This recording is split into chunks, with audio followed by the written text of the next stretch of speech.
I was living in London, having a wonderful time. I was living in Montpelier Street in Knightsbridge, and my neighbors were very famous art director Ken Adams and Letitia. We used to socialize.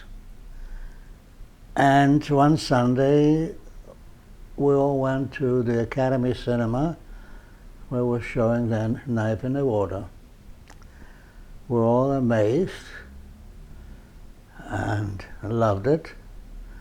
And then and there, I decided that I'd have to find Roman and persuade him to work with me.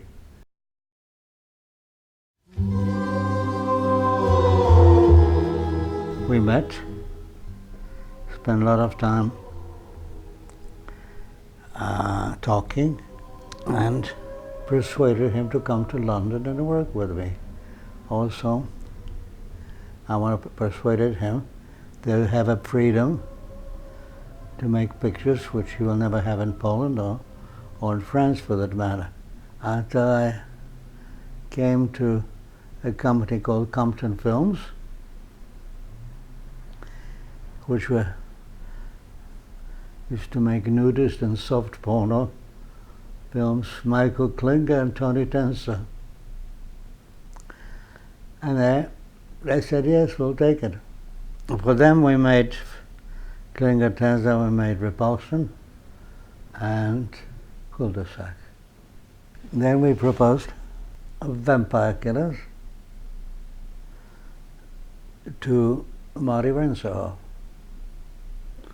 and MGM through Ben Kadish, who was then working for Marty, representing him in England.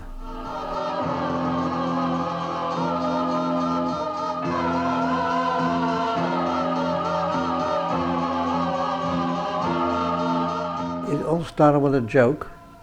I told Roman at one of our dinners, whatever, of a vampire coming, waking our little beautiful Christian girl, wake her up, and she grabs a little crucifix from the wall, knowing that sign of a cross stops vampires.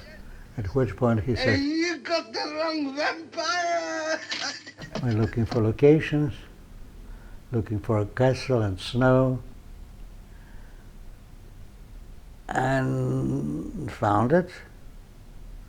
And just before the production started, I decided to go forward a couple of weeks ahead of time to check everything out. And to my horror, find out that the wonderful valley covered in snow was now a valley covered with flowers.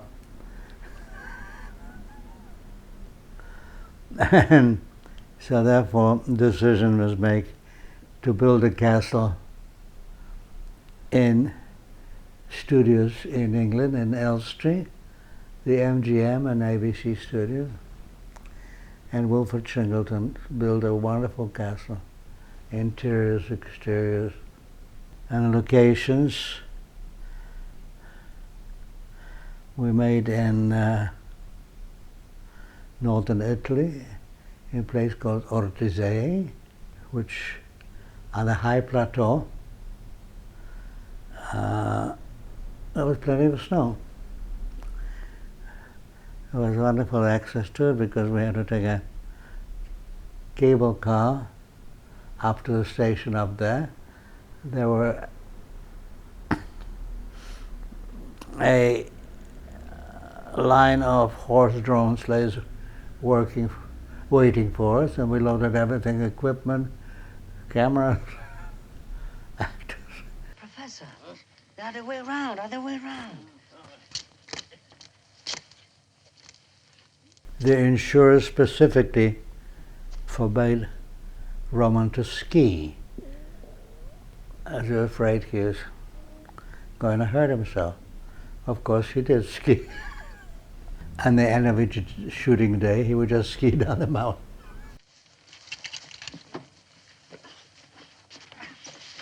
When we had to put all the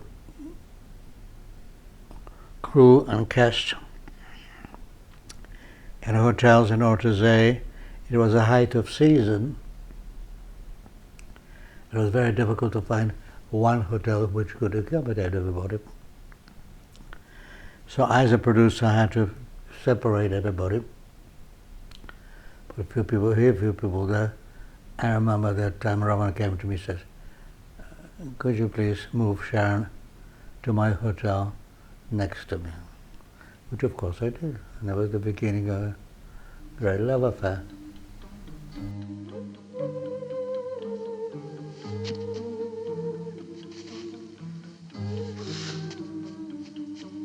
From the beginning, that little Alfred was going to be Roman. So Marty Bransoff then said, just send him to me and I'll talk him out of it. So Roman went to California to see Marty Bransoff, persuaded him, and Marty agreed.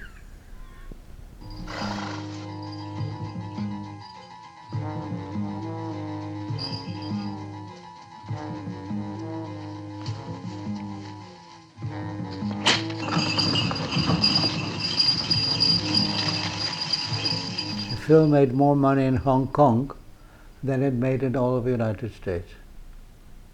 Maybe with the Jewishness of it, with the dialogues they could understand. They were revoicing it, they were recutting it. In fact, at one point, Robin threatened to take his name off the picture. I was absolutely furious as he threatened to take his name off it. The final settlement was that Roman's uncut version will be shown all over the world except the United States. Well, the financial results speak for themselves.